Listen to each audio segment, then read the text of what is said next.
le bien est dans le mal. Oui, parfois le bien peut se trouver dans le mal. Parfois la chose pour laquelle on se bat toute notre vie et qu'on veut à tout prix, c'est exactement ce qui devient le début des galères pour nous. Et ça, sans même qu'on s'en rende compte. Tu penses qu'une femme est faite pour toi, tu penses que cette femme, elle est faite pour toi et tu la veux à tout prix. Et ça se peut que cette femme-là, ça devient la principale source de galères et de soucis dans ta vie. Et pareil pour un homme. Cette voiture que tu voulais tant, la voiture de tes rêves, ça se peut si tu avais eu cette voiture, ça serait la cause d'un accident qui aurait bouleversé toute ta vie. Mais à l'inverse, combien de fois une porte s'est fermée devant toi? Tu as pleuré, tu as été triste, mais pour réaliser des années plus tard que cette fermeture était la plus grande des bénédictions, la plus grande des miséricordes pour toi. Parce que tu sais, nous les humains, on a une vision qui est limitée, on a une vision qui est biaisée de la réalité. On ne voit pas la totalité de la scène, on ne voit qu'une infime partie de l'image. Et souvent, on croit savoir que le mal qui nous arrive est un mal absolu. Et parfois, on croit savoir que le bien qui nous arrive est un bien absolu. Comme j'ai dit, on a une vision limitée de la scène. Alors qu'auprès de Dieu, auprès d'Allah, la réalité divine, parfois c'est tout l'inverse. Et écoute ça, tu sais, parfois, Allah te donne en te privant. Oui, il te donne en te privant. Et parfois, il te prive pour mieux te donner. Et le jour où tu comprends la sagesse derrière cette privation, derrière ce refus, eh bien tu te rends compte que c'est la plus grande des bénédictions. C'est le plus grand cadeau qu'Allah t'a donné. Et tu sais quoi, je vais te raconter une histoire incroyable, tellement incroyable. Pour moi, c'est l'une des plus belles histoires, des histoires de l'humanité. Si ce n'est la plus belle. Bien sûr, après, à toi d'en juger. Tout commence avec un jeune enfant, d'une beauté incroyable, d'une innocence et d'une sagesse extrême. Son père l'aimait tellement, l'aimait d'un amour sincère, d'un amour fusionnel, passionnel, qu'il ne pouvait pas s'en séparer. Il était toujours avec lui, toujours, le père il était là et le petit était avec lui, toujours, toujours, toujours. Et un jour, cet enfant a fait un rêve hors du commun.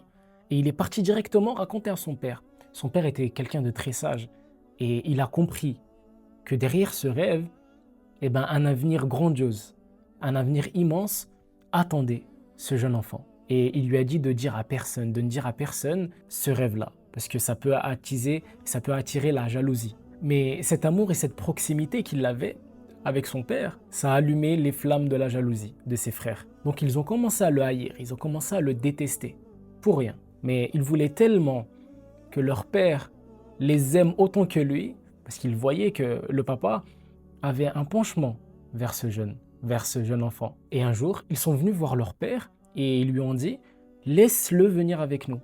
On a envie que notre petit frère sorte avec nous et t'inquiète pas, on verra sur lui.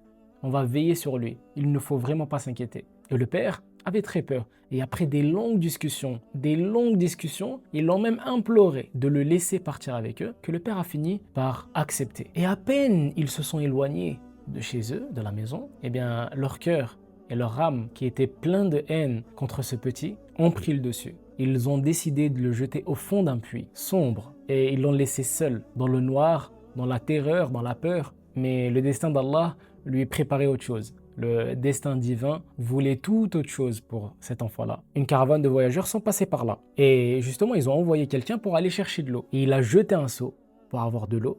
Et en remontant ce seau-là, l'enfant est remonté avec. Et ils étaient choqués de sa beauté. Et ils se sont dit, comment un enfant d'une telle beauté peut finir dans un puits sombre et tout seul? Et lorsque les frères ont vu cette scène, ils sont partis voir les voyageurs de cette caravane. Et ils ont commencé à discuter avec eux. Et ils l'ont vendu. Et ils l'ont vendu pour une somme moindre, pour moins que rien. Mais le pauvre gamin, lui, le pauvre petit, ne savait pas, il était sous le choc. Il ne pouvait pas parler, il ne pouvait pas dire que c'est mes frères. Et il ne pouvait pas dire autre chose parce qu'il était sous le choc. Et il ne savait pas comment s'exprimer. Du coup, la caravane finit par l'emmener avec eux en Égypte. Et il finit où? Il finit au marché des esclaves. Imagine un peu, un enfant magnifique qui avait tout l'amour et le respect de son père, vendu comme un esclave. Mais encore une fois, le destin lui préparait quelque chose d'autre, quelque chose de mieux. Qui c'est qui l'a acheté? C'est le ministre de l'Égypte qui l'a acheté. Et il a fini chez lui. Donc il s'installe chez lui et le ministre demande à ce qu'on prenne vraiment soin de lui. Il grandit là-bas avec la meilleure des éducations, les meilleurs habits, la meilleure nourriture. Et en grandissant, il devient encore plus beau, plus noble, plus sage. Et c'est là qu'une nouvelle épreuve tombe sur lui. L'épouse du ministre, la femme du ministre, est tombée sous son charme. Elle ferme toutes les portes du palais et pousse le jeune homme au péché. Imagine la scène. Un jeune homme dans la fleur de l'âge, d'une beauté incroyable, sollicité par une femme puissante et magnifique. Mais lui, il craint Allah. Il craint Allah. Il a refusé catégoriquement. Catégoriquement. Il a préféré garder sa pureté et il a crié haut et fort que la prison était 1000 fois meilleure et préférable que de commettre ce péché. Résultat, Allah l'accuse à tort et il finit injustement en prison. Et là, une nouvelle aventure commence. Et en prison, tout le monde l'aimait. Vraiment, tout le monde l'aimait pour sa noblesse et sa bienveillance et son bon comportement. Et de plus, Allah lui a donné un don, c'est celui d'expliquer les rêves, d'interpréter les rêves. Et justement, 2 de ses amis de cellule lui ont raconté le rêve et il leur a expliqué, il leur a interprété à chacun son rêve. L'un allait être exécuté et l'autre allait sortir et devenir le serviteur du roi. Il demande à celui qui allait sortir de parler de son injustice au roi. Mais malheureusement, cet ami-là de cellule a totalement oublié ce jeune homme noble et bienveillant. Et le jeune, après ça, est resté en prison pendant des années. Je ne dis pas des mois, hein, je dis des années. Pendant des années, il est resté en prison. Et tout ça, injustement. Du coup, des années plus tard, le roi a fait un rêve vraiment étrange. Et il a appelé tous les prédicateurs de rêves et toutes les personnes sages qui savent expliquer les rêves. Et aucun d'entre eux n'a réussi à décortiquer ce rêve-là. Et là, le serviteur, l'ami de cellule de ce jeune homme,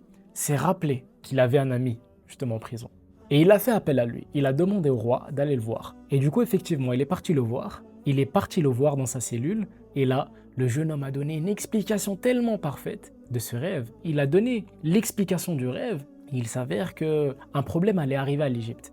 Il a même donné une solution économique pour sortir l'Égypte de ce problème-là et de la famine. Le roi était impressionné par sa sagesse et par son intelligence. Et il a dit quoi ? Emmenez-le-moi, j'ai envie de le voir. Et quand il le voit, il rentre directement dans son cœur. Et il dit quoi ? Je veux que tu restes toujours à côté de moi. Je veux que tu restes à côté de moi. Il était émerveillé par sa sagesse, son comportement, sa bienveillance, sa noblesse. Et du coup, le jeune homme, il lui a proposé quelque chose. Il a proposé quelque chose au roi. Il lui dit, confie-moi la gestion du pays. Je suis quelqu'un de confiant et de compétent. Et c'est comme ça qu'il devient le nouveau ministre d'Égypte. Du coup, les années passent, la famine frappe toute la région. Et justement, les frères de ce jeune homme, ils viennent pour acheter à manger. Ils sont rentrés chez le ministre, leurs frères, qu'ils ne connaissaient pas, qu'ils n'ont pas reconnus, mais lui, par contre, les a directement reconnus. Et tu penses qu'il va faire quoi d'eux ? Il va les punir, non ? Mais il a un comportement plus élevé que cela, il a un comportement plus noble, qu'il a décidé de ne même pas se venger. Et il leur a dit, lorsqu'ils l'ont reconnu, pas de blâme contre vous aujourd'hui. Je ne vous blâme pas de ce que vous m'avez fait. Donc il leur a pardonné et il a envoyé l'un d'eux pour aller chercher son père. Mais il s'avère que son père est devenu aveugle, tellement il était triste, tellement il pleurait toutes les nuits pour son fils. Il est devenu aveugle. Et cet enfant avait un turban sur lui et il lui a donné, il lui a dit tiens, tu mets ça sur les yeux de mon père et il retrouvera la vue. Et effectivement, ça s'est passé exactement comme il a dit. Donc son père a retrouvé la vue et toute la famille est venue le voir en Égypte en tant que ministre. Il était tellement beau, tellement élégant, tellement incroyable. Et après des années de séparation, la famille s'est retrouvée. Et justement, le rêve qu'a fait ce jeune homme quand il était petit, il s'est réalisé. Il s'est réalisé. Cette histoire, ce n'était pas n'importe laquelle des histoires. C'était l'histoire de Youssouf, alayhi salam. Le magnifique Youssouf, le sage, fils de prophète, l'enfant de la prophétie, qui a conquis les cœurs par sa beauté intérieure et extérieure. Et au tout début de cette sourate, de ce récit, Allah nous dit « Nahnu naqussu alayka ahsana al-qasas » Nous te racontons le meilleur des récits. Malgré que Youssouf est passé par toutes ces épreuves, Allah nous donne à la fin de la sourate la solution. Comment il a pu passer ces épreuves-là ? Comment il a pu endurer ces épreuves ? Et à la fin, il nous donne la clé. La clé, c'est un verset simple qui dit « Innahu man yattaqi wa yasbir fa inna Allaha la yudhi'u ajra al-muhsinin » Et quiconque craint Allah et patiente, très certainement, Allah ne laisse pas perdre la récompense des bienfaisants. Donc, craindre Allah et patienter. C'est comme ça que Youssouf a enduré toutes ces épreuves et est resté fort, et resté thabit. Ok, maintenant on va regarder l'histoire avec la logique humaine, avec la vision que nous on a, la vision humaine. Et tu vas te mettre à la place de Youssouf, ok ?